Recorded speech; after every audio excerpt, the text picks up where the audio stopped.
My name is Daniel, and for most of my adult life, I've believed in order. I believed in keeping the household steady, the routines predictable, the emotions tucked neatly out of sight. My marriage to Claire had long since cooled into something polite, something functional. We moved around each other like well-trained actors who had memorized their lines years ago, reciting them out of habit rather than passion. That I told myself was stability until the night everything shifted. It began with my son, Ryan, bringing home a friend for the weekend. I didn't think much of it at first. Teenagers often came and went from our house, eating our food, leaving their sneakers by the door, filling the air with their easy laughter. But when Ryan walked in that Friday evening, trailed by a young man I hadn't met before, something caught in my chest. His name was Alex. He carried himself with the careless energy of youth, shoulders relaxed, smile quick, as if the world had never told him no. His hair fell across his forehead in untamed strands, and his eyes, an unreadable shade between green and gray, met mine with directness that felt almost like a challenge. I told myself I was simply noticing details the way anyone might, but the awareness of him lingered as though he had stepped into the room, carrying a secret only I could sense. "Dad, this is Alex," Ryan said casually, already halfway up the stairs. "We'll be in my room." Alex offered his hand. His grip was warm, firm, and a fraction longer than necessary. "Nice to meet you, Mr. Carter." I forced a smile, withdrawing quickly. "Welcome, Alex. Make yourself at home." I retreated to the kitchen, pretending to busy myself with dinner preparations. Yet, all through the evening, I felt his presence. Every laugh that drifted down from Ryan's room, every step in the hallway, drew my attention. I caught myself listening for his voice, the cadence of it rich and self-assured, far too captivating for someone his age. At the table later, Claire asked the usual questions about school and sports, her tone practiced. Ryan answered between bites, uninterested, but Alex met each question with a politeness that seemed almost rehearsed. He looked at me more than once while speaking, as though gauging my reaction. I avoided his gaze, focusing on the pattern of the tablecloth, the clink of utensils, anything but those eyes that seemed to pry into corners I kept hidden. After dinner, I excused myself early. "Long day," I muttered, though no one pressed further. I retreated upstairs, closing myself into the dim quiet of my study. But even there, I couldn't escape the echo of Alex's laughter or the image of the way he leaned back in his chair, so sure of himself, so unguarded. I told myself it was ridiculous. He was my son's friend, nothing more. A guest in our home, a young man with his entire life before him. I was older, bound by marriage and years of responsibility. To entertain even a flicker of thought beyond courtesy was a betrayal of Claire, of Ryan, of myself. And yet, as the evening wore on, I found excuses to step into the hallway, to pass by Ryan's open door. Once, Alex glanced up mid-conversation and caught me lingering. His lips curved into the faintest suggestion of a smile, not mocking, not innocent, but something in between. I moved on quickly, my pulse hammering. Later, when the house settled into silence, I sat alone in the living room, lights dimmed. Claire had gone to bed early. Ryan's laughter had faded into the muffled hum of music behind his door, and still I could not quiet my thoughts. I told myself I would ignore him, that my awareness of Alex would fade as quickly as it had arrived. I would bury it like I had buried so many other impulses over the years. But the truth was undeniable. Something had shifted in me the moment Alex walked through that door. It was not just attraction, it was recognition, a reminder of desires I had long silenced. When I finally climbed into bed, the air of the house felt charged as though waiting. I lay in the dark beside Claire, eyes fixed on the ceiling, listening to the faint creak of footsteps upstairs. I told myself I would sleep. I told myself nothing would happen. And yet, a part of me already knew the night was far from over. The clock glowed past midnight when I stirred from uneasy half-sleep. Claire's steady breathing beside me should have been a comfort, but it only deepened the sense of dislocation twisting through my chest. I shifted on the mattress, the sheets suddenly oppressive. Somewhere above, the faint echo of laughter had gone quiet. The house was steeped in a silence, so complete it pressed against my ears. Then came the sound, soft, deliberate footsteps descending the hallway. I froze, breath shallow. A hinge whispered, and before I could rise, my bedroom door eased shut with a muted click. In the darkness, Alex stood at the threshold, his outline limned by the faint glow from the corridor. For a moment neither of us spoke. My heart thudded like a warning drum, but my body would not move. "Mr. Carter," he said at last, his voice low, almost conspiratorial. "You've been avoiding me." I pushed myself upright, careful not to wake Claire. "Alex, this is inappropriate. You shouldn't be in here." He stepped closer, the shadows swallowing him until I could see only the gleam of his eyes. I had to know if I was imagining it. "The way you look at me, the way you try not to." Heat rushed through me, shame and desire braided so tightly they were indistinguishable. "You're my son's friend. I'm married. This, whatever you think, is impossible." He smiled faintly, as if the protest itself confirmed what he suspected. "Impossible doesn't stop the truth." His hand grazed the doorframe, deliberate, unhurried. "You feel it too, don't you?" I shook my head, though the denial felt brittle. My throat was dry, my chest heavy. "You should go back to Ryan's room.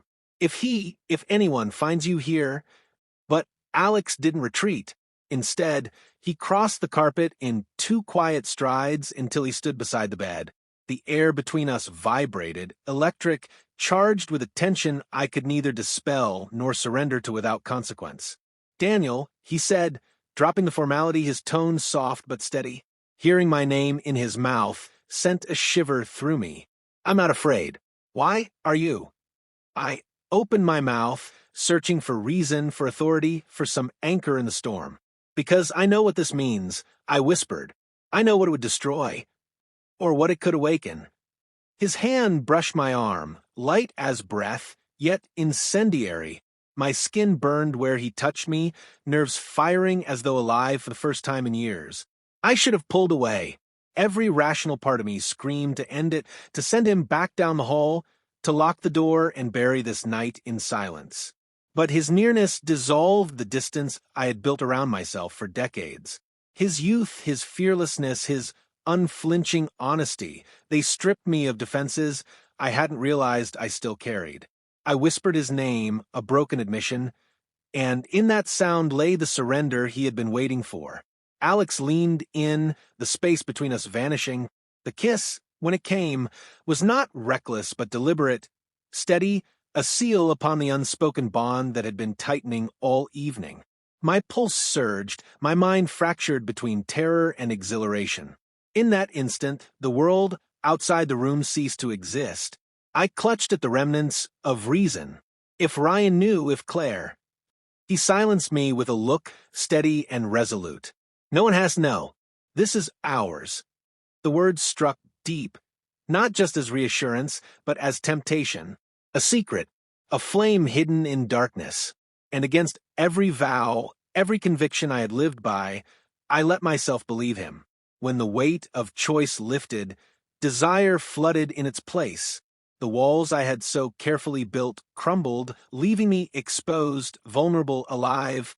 Time became indistinct. The quiet of the house, the rhythm of our breath, the intensity of the moment, everything blurred into something forbidden, yet undeniable. I knew with piercing clarity that I was crossing a line from which there was no return. And yet, as I lay there afterward, chest heaving, the silence settling back around us, I did not feel regret. Only the stark knowledge that nothing would ever be the same. Alex lingered by the bed, eyes locked with mine, his expression unreadable yet certain. "You can try to ignore it tomorrow," he murmured, "but tonight you didn't." Then he slipped back into the shadows, the door left barely ajar, as if promising the secret was still breathing. I remained frozen, staring into the darkness, pulse unsteady, the taste of his words lodged deep in my chest. I knew the morning would demand explanations I could never voice. But for now, in this fragile pocket of night, the truth was undeniable. I had let myself fall. Morning light spilled through the blinds, sharp and merciless, illuminating a house that suddenly felt foreign. I sat at the edge of the bed, the sheets tangled around my legs, Claire still asleep behind me.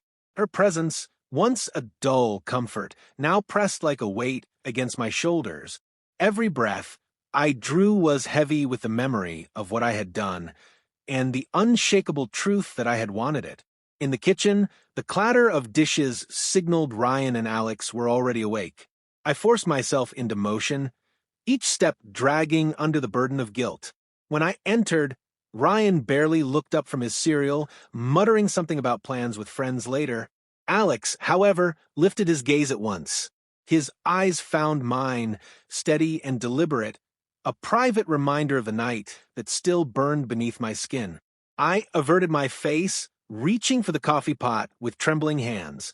Claire joined us moments later, humming absently, her focus on toast and jam, oblivious to the charged silence that thickened around the table. I answered her small questions with curt nods, terrified that even a misplaced syllable might reveal everything I was fighting to conceal. Alex played his role flawlessly. He laughed when Ryan spoke, nodded politely at Claire's remarks, and yet, beneath the casual gestures, I felt his attention locked on me. Each stolen glance was both a torment and a lure. I wanted to erase him from my sight, yet I craved every second of his silent acknowledgement. When breakfast ended, Ryan bounded upstairs, calling for Alex to follow. But before leaving, Alex lingered in the doorway. His gaze flicked to me, only a heartbeat, yet enough to leave me unmoored. There was no mockery in his expression, no apology either. Only certainty, as though what had passed between us was not a mistake, but a beginning. The rest of the day unraveled in fragments. I busied myself with chores that didn't need doing, rinsing already clean dishes, straightening piles of mail, checking the garden though nothing had changed overnight. Claire noticed my distraction. "You seem tired," she said gently.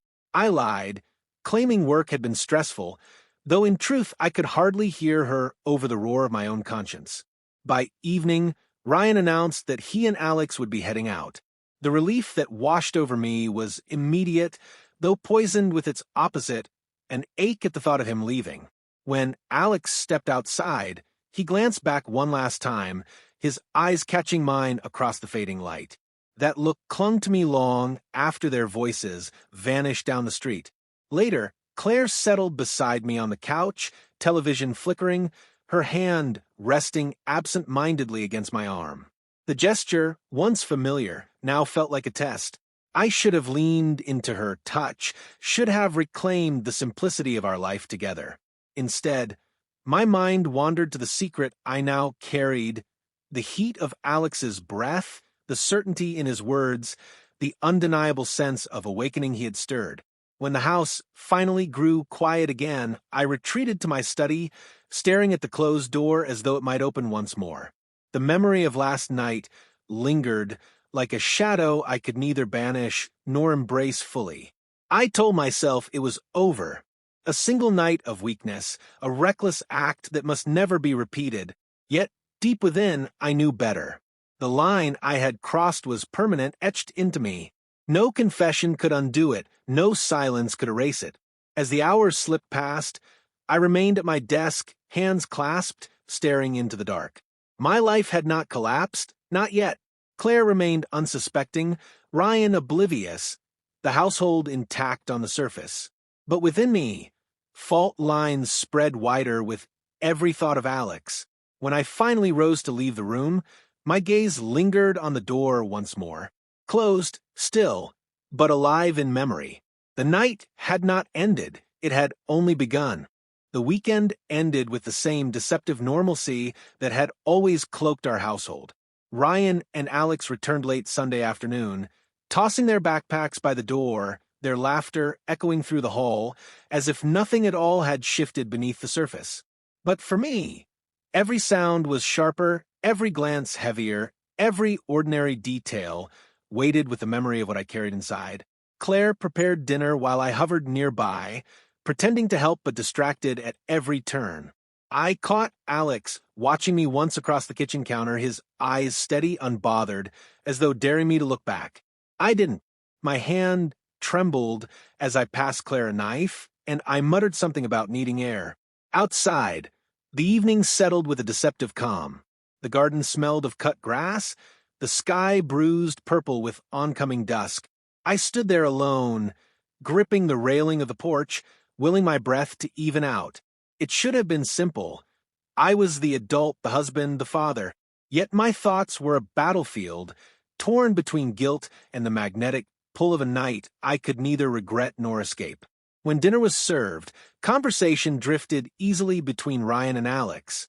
They spoke of classes, music, small jokes that made Claire smile, but I could barely focus. Each time Alex's voice filled the room, it pressed against me like a hand at my chest. He was too composed, too certain. His calmness only deepened my unrest. Afterward, Ryan excused himself to shower. Alex lingered, offering to help clear the table. Claire accepted gladly, retreating to the living room with a glass of wine. That left just the two of us in the kitchen, the hum of the dishwasher filling the silence. "You haven't said a word to me since last night," Alex murmured, stacking plates deliberately, his shoulder brushing mine as he passed. I stiffened. "Because there's nothing to say. It shouldn't have happened." He set a plate down with measured care, his voice calm. "You can tell yourself that, but you know it's not true." I turned to face him, pulse unsteady. "Alex, you don't understand. This isn't a game. I have a family, a life built on years of pretending," he interrupted softly, his gaze unwavering. "Of silence." The words cut deeper than I wanted to admit. My throat tightened. I wanted to push him away, to demand distance, but my body betrayed me, leaning imperceptibly toward his nearness. Before I could respond, Ryan's footsteps thundered on the stairs. Alex stepped back instantly, seamless in his composure, tossing me a look that was both warning and promise. By the time Ryan entered, towel slung around his shoulders, Alex was all ease again, laughing, casual, the perfect guest. The hours that followed dragged like lead. Claire suggested a family movie, Ryan agreed, and soon we sat in the dim glow of the television. Yet the only thing I was aware of was Alex's presence 2 seats away. In the flicker of light, his profile seemed carved in sharp relief, his hand resting loosely on the armrest, his posture relaxed.